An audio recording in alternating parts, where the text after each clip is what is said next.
No se asusten, son muchos papeles, pero el enemigo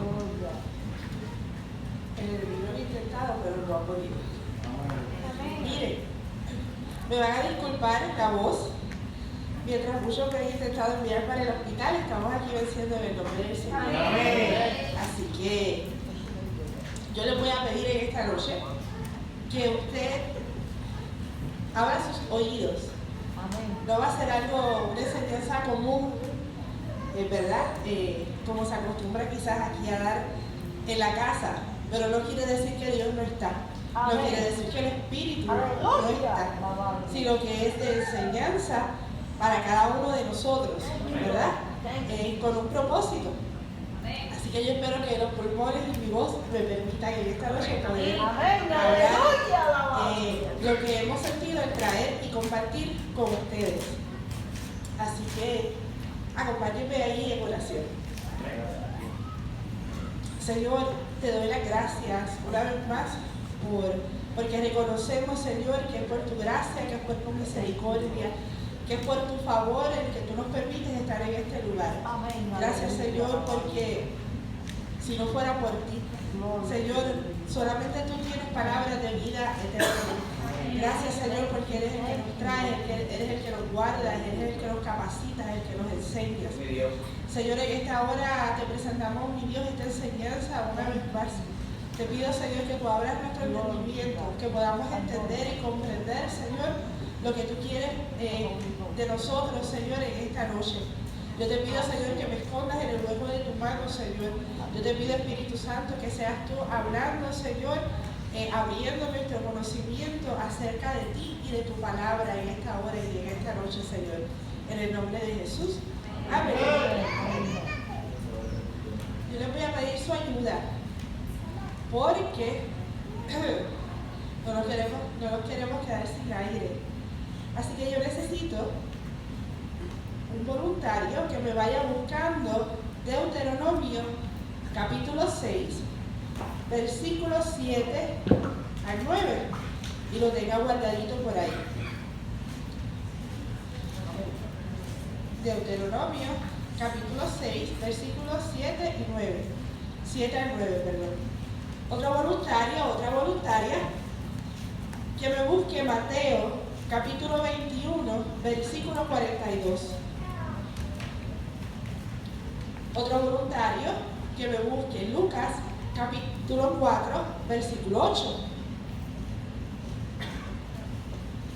Y otra persona que me busque, por favor, Lucas también capítulo 4, pero los versículos del 16 y 17. Y que los mantengan, por favor, marcaditos por ahí cuando yo les pida su cooperación. ¿Cuántos de ustedes se disfrutan cuando en la página de Rubaja Coffee Shop suben algunas fotos tales como unas crepas que creo que tienen Nutella, que tienen fresa por dentro? Y ustedes rápido quieren correr a llegar para poder obtener una y disfrutarla. ¿O cuántos de ustedes se deleitan cuando suben las fotos del café calientito, espumoso, ¿verdad? A no ser pagado? O el delicioso wrap de pollo, ¿verdad? Pero alguna vez, además de disfrutarlo y de saborearlo, ¿usted se ha preguntado de qué está hecho? ¿Cómo es que se forma o cómo es que se confecciona la famosa crepa de Nutella? ¿O qué ingredientes tiene el wrap de pollo? ¿O qué ingredientes tiene el café?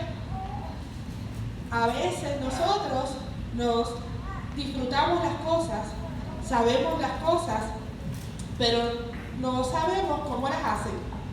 Y nos las disfrutamos y llega a nosotros por fe y nosotros decimos, wow, qué rica está esa crepa de Nutella, o qué rico está ese café. Pero ¿saben de qué es el café? ¿O sabes cuál es la marca del café? Pues en esta noche vamos nosotros a estar hablando un poquito acerca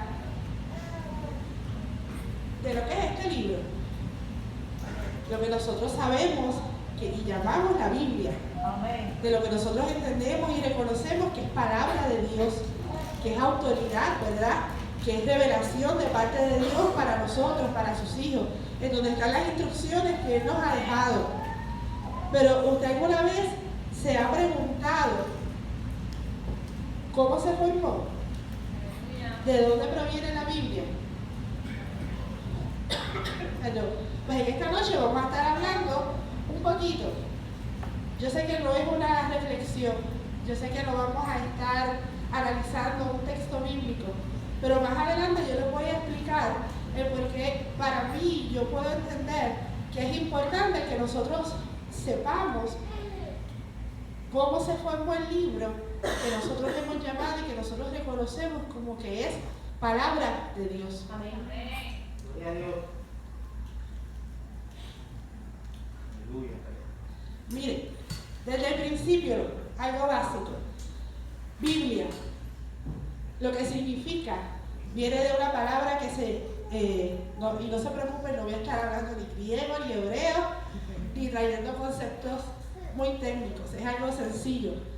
Biblia viene de la palabra del griego que se llama a sí mismo Biblias, y lo que significa es libros o colección de libros. Eso es lo que nosotros tenemos en nuestras manos, una colección de diferentes libros. En nuestro caso, la Biblia está dividida en dos partes principales: el Antiguo Testamento, ¿verdad?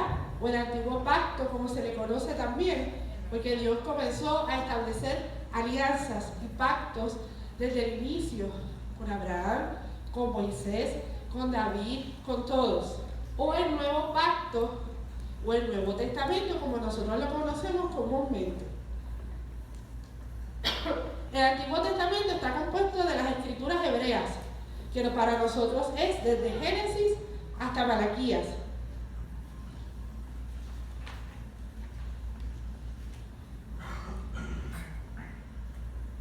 Ahora, se empezó todo a escribir desde Génesis capítulo 1, versículo 1, en el principio creó Dios los cielos y la tierra, y había un secretario o secretaria escribiendo. En el principio creó Dios. ¿Sucedió así? No. ¿Se escribió en el mismo orden en el que nosotros lo tenemos actualmente? No. Había alguien en el proceso de la creación copiando. Dios creó primero los pájaros. Ay, no, déjame borrar. Creó primero el árbol, o las plantas, o el agua, o la luz. No.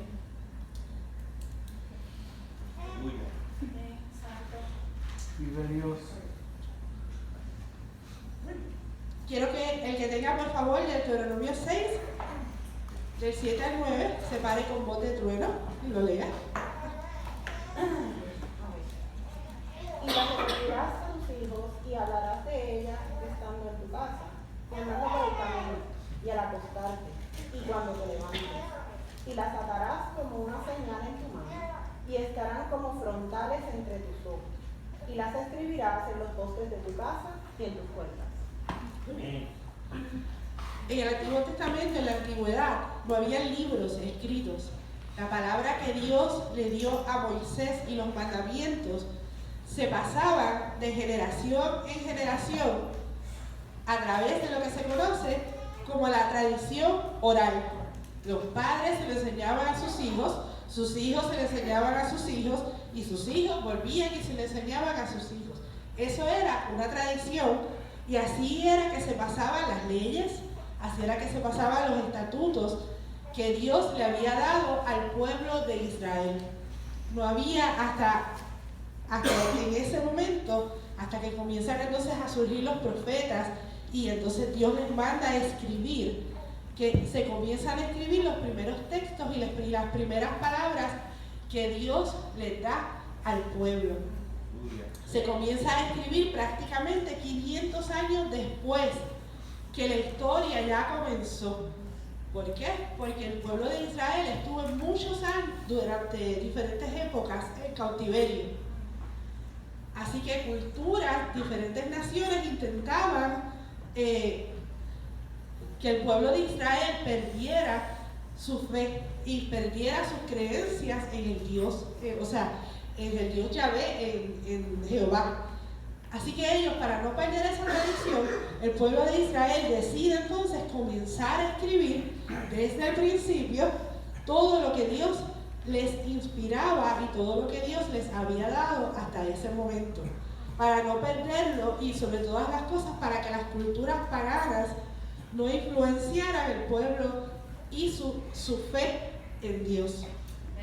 Así que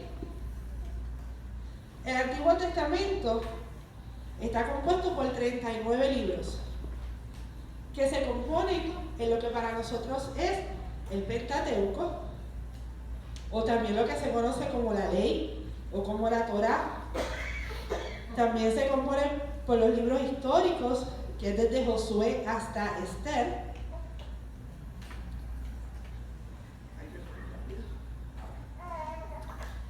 También están libros de poesía, que son Job y Cantares. Están los profetas mayores, Isaías hasta Daniel, y profetas menores, desde Oseas hasta Malaquías.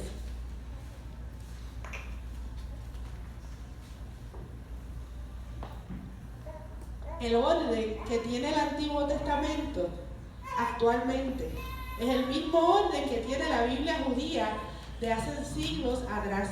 Y eso se estableció en el tiempo de los profetas Nehemías, de Ageo, de Zacarías y de Malaquías, 450 años antes de Jesucristo.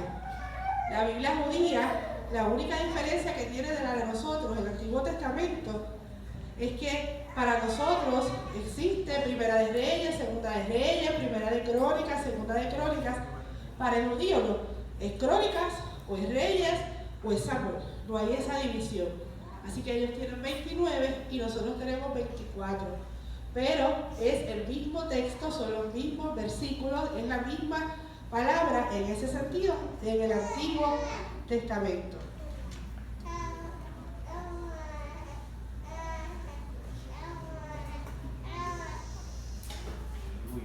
Hace calor, ¿sí?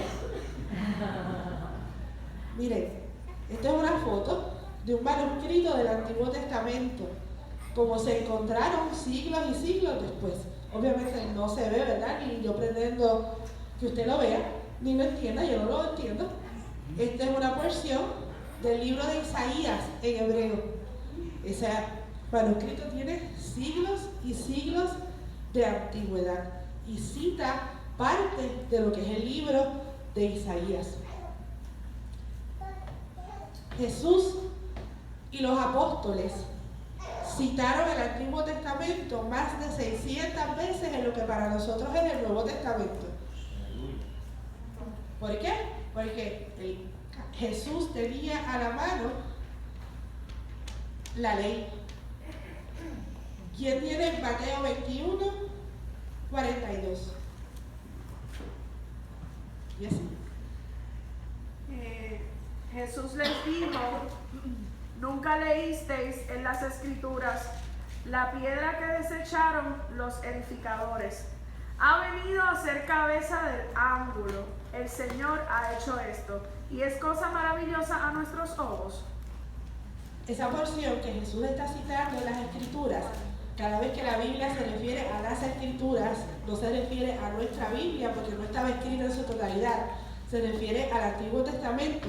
Se encuentra en el Salmo 118. ¿Quién tiene Lucas capítulo 4, versículo 8?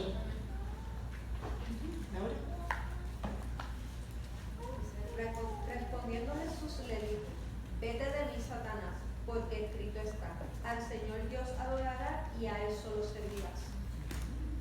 Eso se encuentra en Deuteronomio capítulo 6, versículo 13. Lucas capítulo 4, versículos 16 y 17. ¿Pastora? Vino a Nazaret, donde se había criado, y en el día de reposo entró en la sinagoga conforme a su costumbre, y se levantó a leer. Y se le dio el libro del profeta Isaías, y habiendo abierto el libro, halló el lugar donde estaba escrito. Y la porción que Jesús lee del profeta Isaías es la que en nuestra Biblia está en Isaías capítulo 61, los primeros versículos. Así que el Nuevo Testamento afirma la veracidad de las palabras de Dios en la ley antes de que Jesús llegara. Amén. ¿Okay? Ahora, ¿qué pasó? Hubo un tiempo, aproximadamente entre 400 a 480 años, que se llama tiempo de silencio o tiempo de oscuridad. Porque se dice que en ese tiempo no hubo voz profética por parte de Dios. Y por eso se le llama tiempo oscuro. Y en ese momento, en ese tiempo, se desarrollaron unos escritos. Hubo otra gente que decidió escribir. Y esos libros se encuentran en otras Biblias que no son las de nosotros, ¿verdad? Que es lo que por ahí se conoce, y usted a lo mejor ha escuchado el nombre de los libros apócrifos, ¿verdad? Porque estos libros no están aceptados en una Biblia evangélica, cristiana, protestante, porque estos libros no fueron confirmados por los judíos que se encargaban de trabajar la palabra de Jehová en aquel momento, ni por la iglesia cristiana que se comenzó a levantar, porque no hay evidencia de que Jesús, sus discípulos o algunos apóstoles citaran esos textos o porciones de esos escritos, ¿verdad?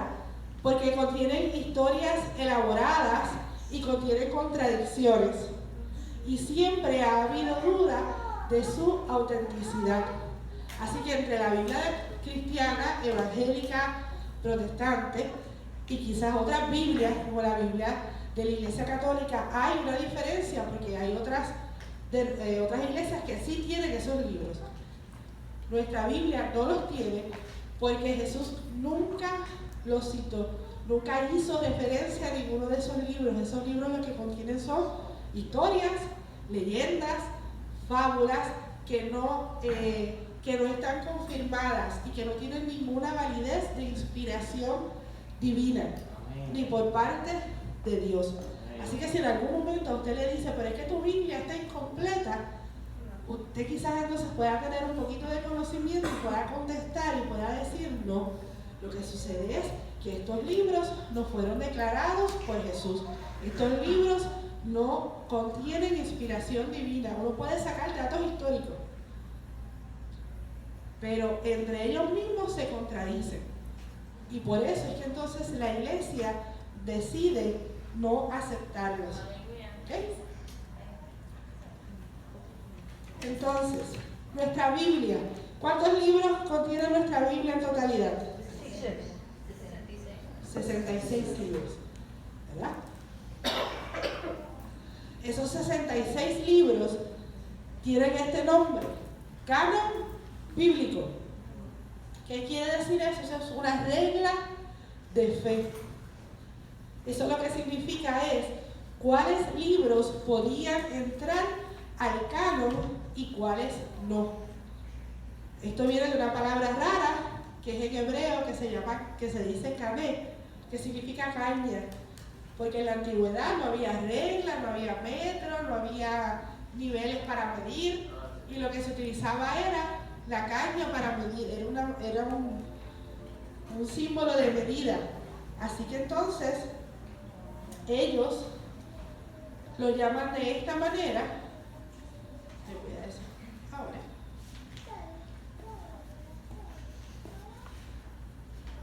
Permítame un momento.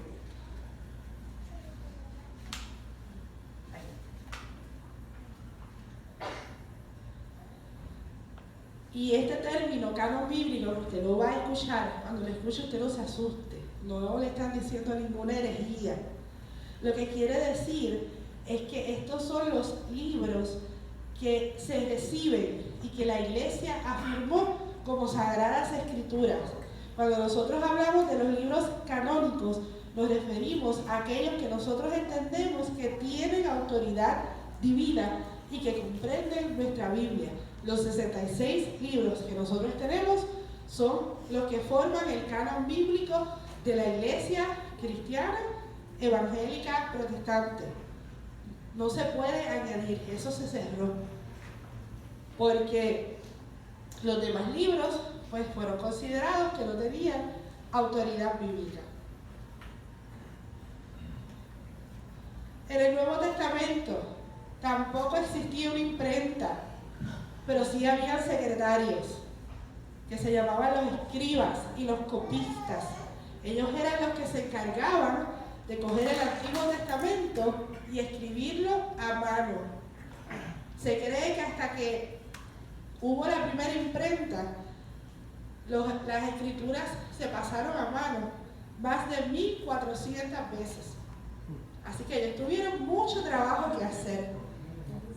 Los copistas y los escribas tampoco consideraban esos escritos, los libros apócrifos. Ustedes los han escuchado, el libro de Enoc, de Baruch, algunos testamentos de Apocalipsis, no los consideraban escritos sagrados. Y a finales del siglo I se comienza a crear conciencia de la importancia divina de los escritos. Porque a finales del siglo I ya Jesús había sido crucificado, había muerto y había resucitado. Amén. Sus discípulos se encargaron de proclamar, ¿verdad?, y llevar el mensaje de Jesucristo, pero los años habían pasado. Así que los testigos oculares, los que vieron a Jesús, los que estuvieron ahí, comenzaron a morir. Y comenzaron a ser ejecutados y comenzaron a ser martirizados por llevar la palabra. Pues entonces se comienza a escribir entonces lo que nosotros conocemos como el Nuevo Testamento. Y se cree que el primer libro que se escribió fue Marcos, de los Evangelios. Y de ahí entonces se comienzan a escribir los otros evangelios que nosotros conocemos. El Nuevo Testamento tiene 27 libros. Tiene los evangelios, desde Mateo hasta Juan. Tiene la historia de la iglesia, la historia de la obra y del comienzo del Espíritu Santo a través del libro de Hechos. Tiene las epístolas de Pablo, desde Romanos hasta Hebreos. Tiene las epístolas generales, desde Santiago hasta Judas. Y tiene el libro profético, que es el libro de Apocalipsis. En la actualidad existen más de 4.000 manuscritos griegos del Nuevo Testamento. Existen 1.700 fragmentos, pedacitos de papel como el que yo les presenté ahorita, del Antiguo Testamento en hebreo. Todos confirman lo que usted y yo tenemos escrito como palabra del Señor. La Biblia se escribió en su totalidad en 3 idiomas: hebreo, el griego y el arameo. ¿Cuánto tiempo tardó la Biblia en escribirse? O sea, todos los libros. Cubrió un periodo de casi 1.600 años de historia. Fue escrita por más de 40 autores, todos inspirados por Dios. Fue el primer libro que se tradujo de cualquier idioma a cualquier otro idioma. Y fue el primer libro que se imprimió por Johannes Gutenberg. Fue el que creó la imprenta. Tuvo la oportunidad de a lo mejor haber impreso cualquier otro libro, pero su primer libro, el primer libro que él decidió imprimir, fue la Biblia. En la antigüedad, los escritos, los papiros, los manuscritos, los rollos, no es como ahora que ahora lo va y te dice capítulo 5, versículo 13. Todo estaba de corrido, ¿verdad? No había ni versículos. Los capítulos, la Biblia se divide en capítulos en el año 1250 después de Cristo. Y los versículos 300 años después en el año 1551 después de Cristo. Eso fue los otros días. De hecho, ahora mismo, entidades como la Liga Bíblica están sacando Biblias como en la antigüedad, sin capítulos y sin versículos, porque hay porciones de la Biblia que se relacionan una con la otra y pues ellos han entendido que para que se pueda leer de corrido. Eso, ¿verdad? El punto de cada cual. Esa es la Biblia del oso. Esa es la primera Biblia que se traduce al español. La venden por Amazon. ¿Ah? Por pedido.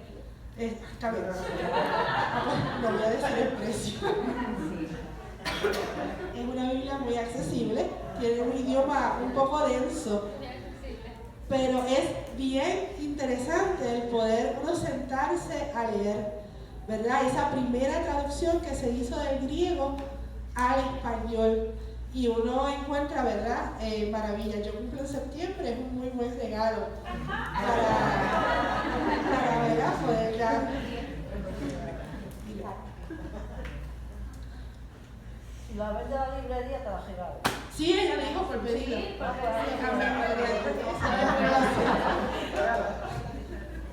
No, mire, eso es broma. Esto es una información que yo saqué de las sociedades bíblicas. Eso es del año 2015, eso es reciente. Yo sé que no se va a ver, así que se lo voy a leer para que ustedes entiendan. Miren, la Biblia ha sido traducida en 563 idiomas, completa. El Nuevo Testamento solamente ha sido traducida en 1334 idiomas, ¿verdad? Porciones. Entiéndase que se coja un libro de los Salmos, el Evangelio de Juan, un profeta Isaías. Porciones se han traducido en 1038 idiomas, pero todavía quedan 3.952 idiomas, dialectos, en que la Biblia no está disponible. Y todavía hasta el día de hoy se sigue trabajando, ¿verdad? Para que la palabra de Dios pueda ser llevada a esa gente y la pueda comprender. En cuestión de habitantes, no voy a entrar mucho en esto, pero 5.1 miles de millones de personas han tenido acceso, ¿verdad? Millones, sí. Ah, 5 billones de personas. Ah, ok. Ah, sí, está bien. Eso es matemática. 5.1 billones de personas han tenido el acceso a leer la palabra de Dios. Pero todavía quedan 497 millones de personas que no han tenido acceso ni tan siquiera a una porción. ¿Cuál es el número? 497 millones. Esto es hasta el 2015 según las sociedades bíblicas.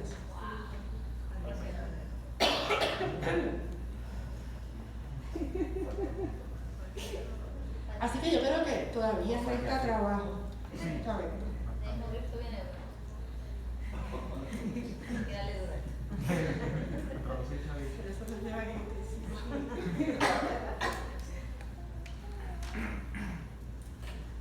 Porque yo quise traer esto y compartir esto, que a lo mejor no es una explicación de un versículo, no es una palabra revelada, no es algo que alguien pueda gritar. De hecho, hay mucha más información. Yo no, ¿verdad?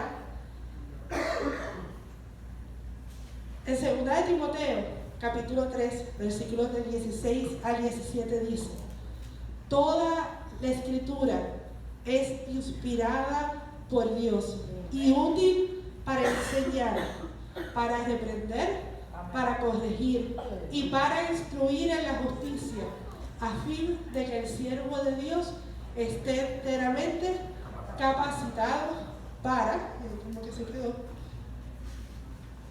Se me quedó. Para toda buena obra. Gracias. Aleluya. ¿Qué es lo que yo quiero decir con esto? Miren, a pesar de 1600 años de producción, a pesar de 40 autores, a pesar de haber sido traducido de idioma en idioma y de idioma en idioma hasta llegar a lo que nosotros tenemos hoy día, a pesar inclusive de la mano del hombre, que podemos ser imperfectos en nuestros caminos, la palabra de Dios sigue siendo vigente y seguirá siendo vigente y seguirá siendo vida, porque es inspirada por Dios.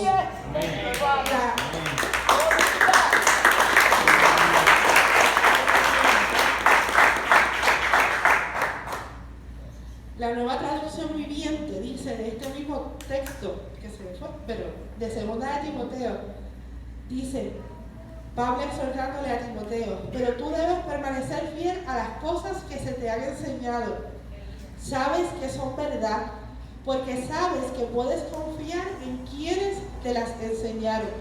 Desde la niñez se te ha enseñado las Sagradas Escrituras, las cuales te han dado la sabiduría para recibir la salvación que viene por confiar en Cristo Jesús. Toda la Escritura es inspirada por Dios y es útil para enseñarnos lo que es verdad y para hacernos ver lo que está mal en nuestras vidas. Nos corrige cuando estamos equivocados y nos enseña a hacer lo correcto. Dios la usa para preparar y capacitar a su pueblo para que haga toda buena obra. La palabra de Dios es inspirada, y lo que literalmente en el griego, en el original, en esos manuscritos que ustedes vieron allí, lo que significa esa palabra de inspirada es que fue exhalada. La palabra de Dios, la Escritura, es el aliento mismo de Dios para su pueblo. No fue un dictado, no fue un simple copia, fue inspiración, fue vida de parte de Dios para nosotros. Dios utilizó a esos 40 autores como el vehículo para poder dar su mensaje, que es revelación de Dios, porque decidió quitar el velo, que es lo que significa la palabra revelación. Dejó al descubierto el mensaje de salvación que tenía para el hombre desde el inicio, desde su creación. Isaías 40, versículo 8 dice: sécase la hierba, marchítase la flor, mas la palabra del Dios nuestro permanece para siempre. Isaías 55, del 10 al 12 dice: porque como desciende de los cielos la lluvia y la nieve y no vuelve allá, sino que riega la tierra y la hace germinar y producir, y da semilla al que siembra y paga al que come, así será mi palabra que sale de mi boca. No volverá a mí vacía, sino que hará lo que yo quiero y será prosperada en aquello para que le envié. Hebreos 4:12 dice: porque la palabra de Dios es viva y eficaz y más cortante que toda espada de 2 filos, y penetra hasta partir el alma y el espíritu, las coyunturas y los tuétanos, y discierne los pensamientos y las intenciones del corazón. Aleluya. Amén. Thank you, Lord. Porque yo quise traer a lo mejor algunos datos históricos, con el ejemplo que les di de la crepa, del gas, ¿verdad?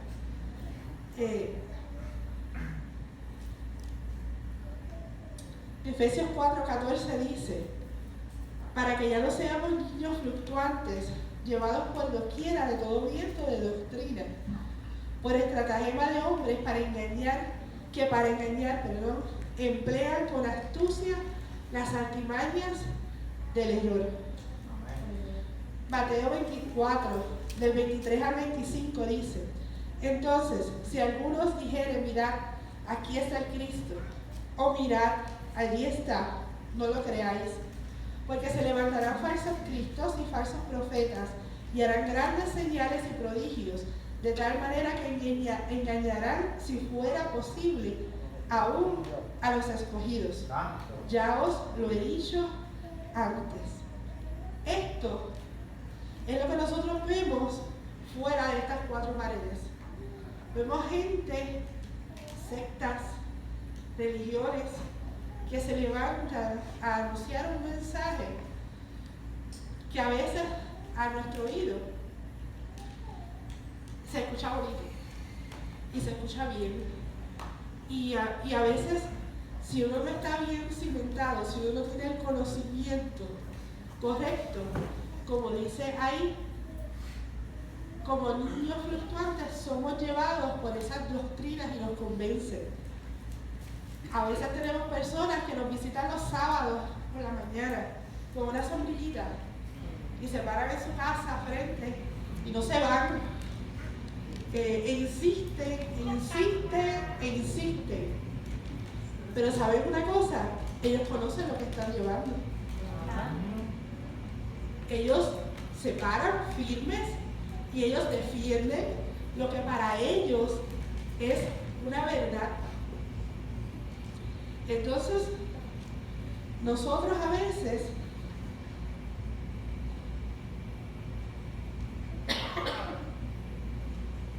que tenemos la verdad, ni tan siquiera nos preocupamos por saber cómo se formó el libro que nosotros hemos llamado Palabra de Dios.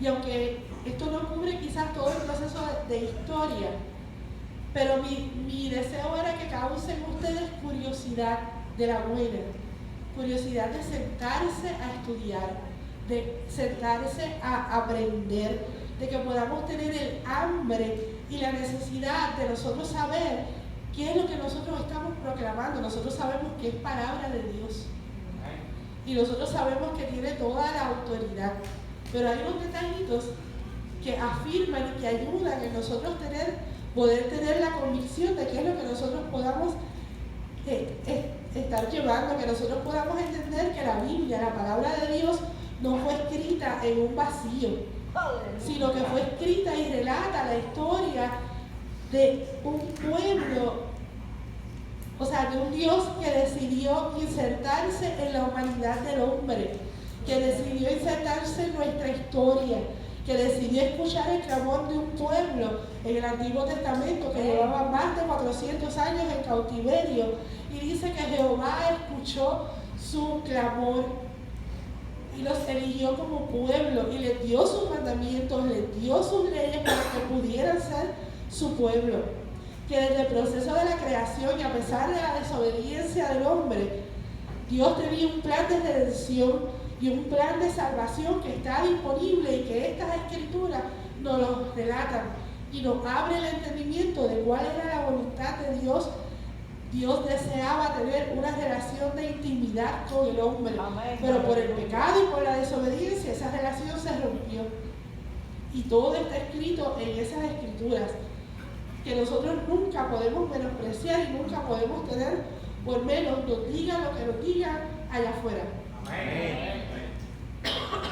Que nosotros tenemos que entender que está viva, que el Espíritu le da vida a la palabra del Señor, que cuando nosotros la leemos y no lo hacemos al papagayo y no lo hacemos por hacerlo, ¿verdad?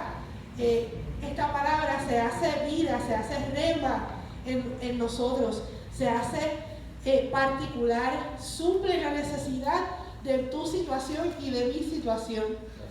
Y el yo saber estas cosas, estos detalles quizás a lo mejor históricos, a mí no me quita lo espiritual, a mí no me hace una intelectual vacía, sino que yo estoy afirmando lo que yo creo, porque nosotros no tenemos una fe ciega, porque el ciego no puede ver absolutamente nada y se está dando pies tras pies tras pies.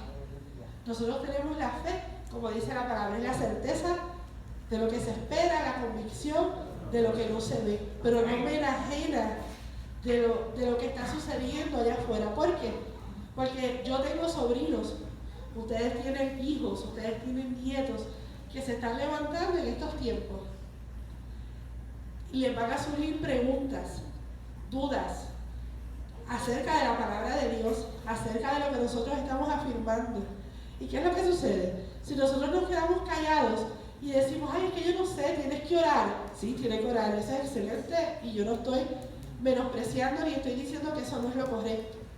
Pero si yo no soy capaz de como padre, de como madre, de como tía, de como maestro, Yo puedo contestar las preguntas, Google y YouTube se las van a contestar y no se las van a contestar de la mejor manera, porque ahí hay buena información.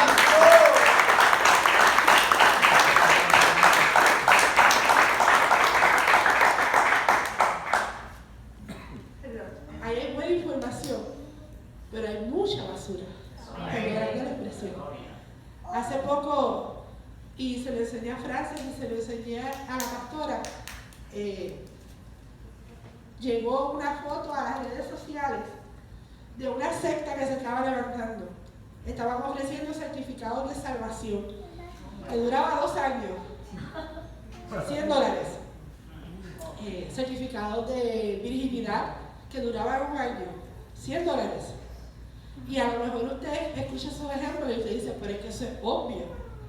Pero es que hay gente que los está siguiendo. Y a lo mejor pueden venir otras personas y esa secta afirma a Dios. Esa secta afirma a Jesús. Pero se olvidó del Espíritu. Ya ahí saben, ya ahí uno sabe que no. Y voy a terminar con un ejemplo que yo pasé. Yo tomé un curso de Islam, excelente curso, porque no es el Islam que te presentan en Hollywood. Aprendí mucho. Y llegó a la clase una joven de aquí de Bayamón, nieta de pastores cristianos evangélicos, hija de pastores cristianos y evangélicos. Y en un momento dado en su juventud, ella tuvo muchas preguntas y se acercó a sus papás pastores y a sus abuelos pastores. Y ninguno le pudo dar contestación a sus preguntas, porque le tomaron miedo a esas preguntas y no fueron capaces de sentarse a explicarlas a la luz de las Escrituras, no a la luz de los libros, a la luz de las Escrituras. Y ella nunca recibió esas contestaciones. Varios años después, en su trabajo, una profesional trabajando para la Microsoft, comenzó a ver a unos ingenieros que estaban a su servicio que se desaparecían a ciertas horas del día. Ella decía, ¿pero dónde están? Que no los estoy viendo. Y ella una vez los siguió. Eran musulmanes que se dedicaban y cumplían con el requisito que tiene el Corán, de que tenían que orar a ciertas horas del día. Y ellos lo hacían. Y cuando ella los confrontó, porque ella era su jefa, ellos le dijeron, descuéntanos todo el dinero que sea necesario, quítanos lo que nos tengas que quitar, pero nosotros no vamos a dejar de obedecer lo que nuestra fe nos está mandando a hacer. ¿Cuántos de nosotros somos capaces de decir en nuestros trabajos o de decir en nuestra vida, no voy a hacer esto, porque eso va en contra de lo que la palabra de Dios que yo estoy diciendo, que es inspirada y que es autoridad de Dios, me dice que no haga? Amén. Y eso a ella la marcó, porque esos dinero era mucho y ellos estaban dispuestos a perder todos esos miles de dólares por obedecer algo que para ellos era su verdad. Entonces, ¿cuántos de nosotros estamos dispuestos a sufrir y cuántos de nosotros estamos dispuestos a perder por nuestra verdad? Amén.